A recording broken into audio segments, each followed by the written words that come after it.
Í dæmi 10 erum við með 3x í þriðja mínus 27x. Við sjáum strax að ég er með sameiginlega þátt beggja megin. Og ég ætla að byrja á því að taka hann út fyrir sviga.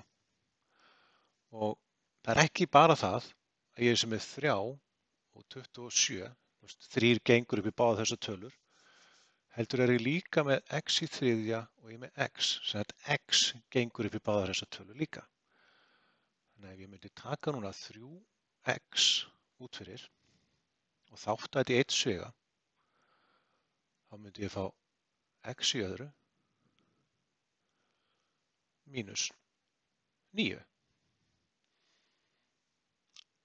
Og þetta lítur orðið svona út, þá get ég tekið innihald svigans sem ég var að búa til og þáttað það innihald í 2 sviga. Til þess að fá þetta x í öðru hérna, ger ég x sinnum x.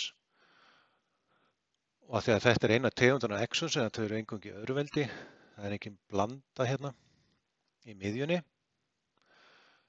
þá hlýtur þessi miðja að hafa dottið út og það gerist eingöngu ef við erum með plús og mínus báðum megin og sömu tölu hérna og hérna. Þannig að hver er margfeldi fyrir 9? Það er 1 sinnum 9 og 3 sinnum 3. Þannig að það gefur augaleið að hérna ertu með eins tölur í margfeldinu, að ég nota þær. Svona. Og þá erum við búin að full þátta þetta dæmi og þetta er okkar lokasvar.